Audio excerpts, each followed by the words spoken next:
खारेपाटण येथील जागृत देवस्थान श्री काळभैरव मंदिरात श्री काळभैरव जयंती मोठ्या उत्साहात भक्तिमय वातावरणात साजरी झाली। या निमित्ताने बुधवारी सायंकाळी श्री काळभैरव मंदिरात असंख्य भाविकांनी उपस्थिती दर्शविली। यावेळी नाधवडे वैभववाडी येथील हबप विनोद गोखले यांचे कीर्तन संपन्न झाले। दीपक मेस्त्री आणि गोखले यांनी त्यांना साथ दिली। त्रिपुरी पौर्णिमेच्या तिसऱ्या दिवशी हा उत्सव चालू होतो। ललित कार्यक्रम म्हणतात त्याला, ललित उत्सव हा साधारण दशमीपर्यंत चालतो। दशमीला पहाटे ललित असतं आणि जन्मोत्सव हे अष्टमीला जन्म होतो। ते जन्मोत्सव कीर्तन असतं जन्मोत्सवाचं, त्याचप्रमाणे ललिताचं सुद्धा कीर्तन असतं।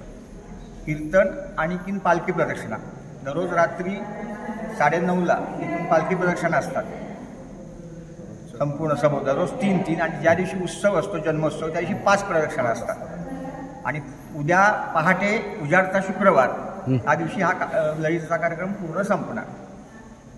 असा संपूर्ण साधारण 10 दिवसाचा कार्यक्रम आहे। पण त्याच्यात जर कालभैरवाचा असा जर तिथीचा क्षय किंवा वृद्धी झाली तर थोडा त्यात बदल होतो। पण दशमीला ललित आणि अष्टमीला जन्म हे संपूर्ण हा असा ठरलेला कार्यक्रम आहे। हा दरवर्षी सालाबादप्रमाणे ह्या मंदिरात साजरा होतो।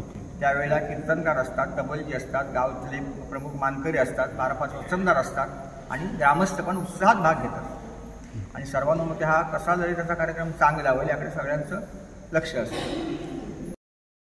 पाहुयात हे क्षण।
Ah